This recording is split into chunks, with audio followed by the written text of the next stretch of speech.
Hai, Assalamualaikum warahmatullahi wabarakatuh. Perkenalkan, nama saya Dina Silvianti, NIM 1914070006. Di sini saya akan menjelaskan resum 5 tentang bab 2. Selamat menonton.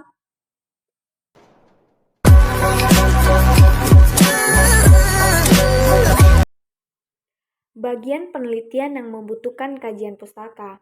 Kajian pustaka adalah seluruh bahan bacaan yang mungkin pernah dibaca dan dianalisis, baik yang sudah dipublikasikan maupun sebagai koleksi pribadi.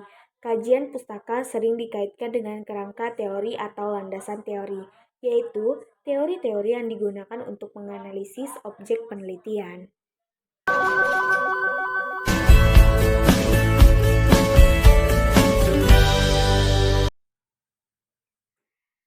Selanjutnya yaitu penelitian relevan dan cara menyusunnya.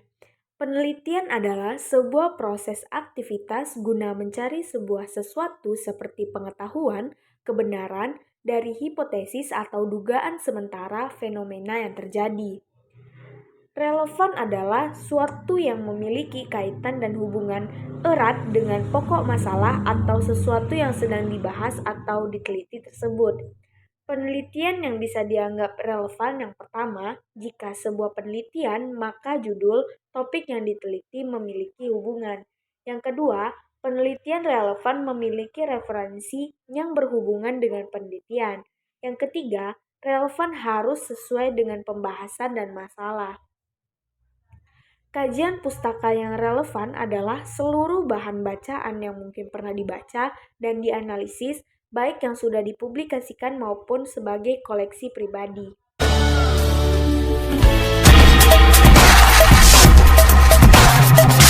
Selanjutnya, variabel dan indikator penelitian. Variabel mempelajari suatu sifat yang dapat memiliki berbagai macam nilai, sesuatu yang bervariasi dan simbol atau lambang yang padanya dilekatkan bilangan atau nilai.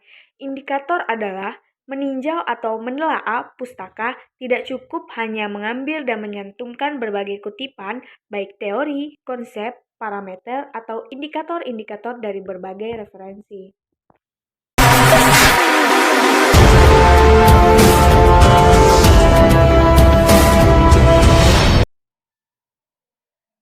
Sumber-sumber kajian teori. Yang pertama, sumber primer, yaitu sumber langsung, yang tidak diambil dari yang sudah diinterpretasi oleh orang atau peneliti lain. Yang kedua, sumber sekunder, yaitu buku, artikel, dan tulisan-tulisan lain oleh para sarjana dan peneliti yang melaporkan pekerjaan mereka kepada orang lain. Yang ketiga, sumber tersier, yaitu ensiklopedia, indeks, buku teks, termasuk juga demografi, monografi, laporan BPS, dan semacamnya yang sudah diterbitkan, dan sumber referensi lainnya.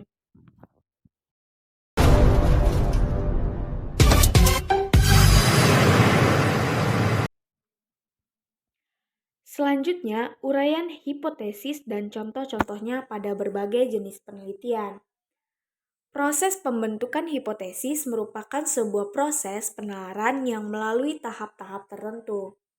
Hipotesis adalah jawaban sementara terhadap masalah yang masih bersifat praduga karena masih harus dibuktikan kebenarannya. Contoh, apabila terlihat awan hitam dan langit menjadi pekat, maka seseorang dapat saja menyimpulkan atau menduga-duga berdasarkan pengalamannya bahwa karena langit mendung maka akan turun hujan, atau sebentar lagi hujan akan turun.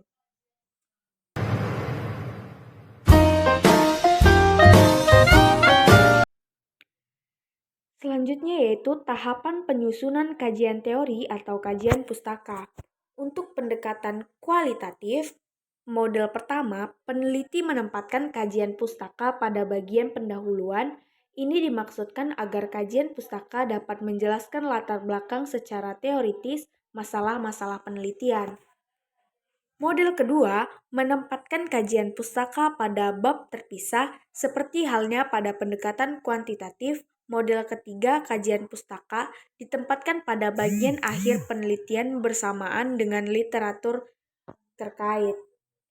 Untuk pendekatan kuantitatif menggambarkan secara detail literatur dalam bagian khusus dengan judul seperti tinjauan pustaka, kajian teori atau kajian pustaka, dan pada bagian akhir penelitian meninjau kembali literatur terkait dengan membandingkan.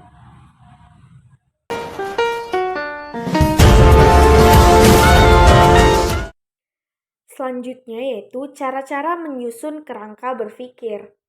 Kerangka pemikiran adalah suatu diagram yang menjelaskan secara garis besar alur logika berjalannya sebuah penelitian. Kerangka pemikiran dibuat berdasarkan pertanyaan penelitian, research question, dan merepresentasikan suatu himpunan. Sugiono mendefinisikan kerangka berpikir sebagai model konseptual yang dimanfaatkan sebagai teori yang ada kaitannya dengan beberapa faktor yang diidentifikasi sebagai masalah penting. Penanaman kerangka pikiran bervariasi, kadang disebut juga dengan kerangka konsep, kerangka teoritis atau model teoritis atau theoretical model.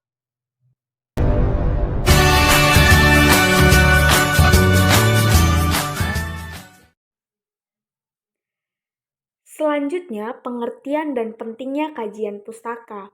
Yang pertama, kajian pustaka berarti mendalami, mencermati, menelaah, dan mengidentifikasi bahan kepustakaan. Yang kedua, melakukan kajian pustaka yang relevan dengan permasalahan penelitian merupakan kewajiban yang harus dilakukan oleh seorang peneliti. Kajian pustaka penting karena memberikan jaminan bahwa penelusuran jawaban terhadap masalah penelitian yang diajukan oleh seseorang peneliti telah melalui alur logika yang koheren.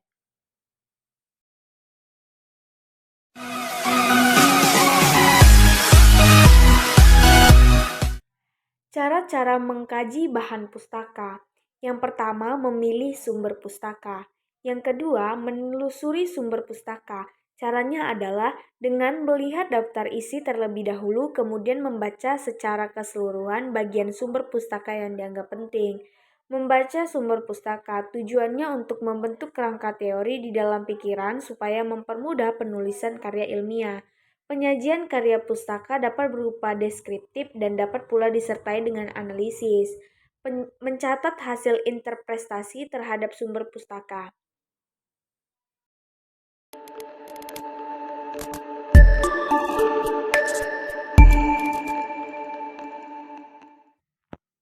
Manfaat kajian teori. Peneliti yang dengan tekun melakukan kajian pustaka secara teoritis akan merasa dituntun dalam mencari jawaban masalah penelitian. Dengan melakukan kajian pustaka, peneliti akan merasa mantap dalam mempertanggungjawabkan karya ilmiahnya. Dengan melakukan kajian pustaka, peneliti akan menemukan berbagai masalah penelitian yang sangat potensial untuk dikaji lebih lanjut. Peneliti akan memperoleh kepastian apakah masalah penelitian yang akan dikaji lebih dalam itu belum memperoleh jawaban secara tuntas.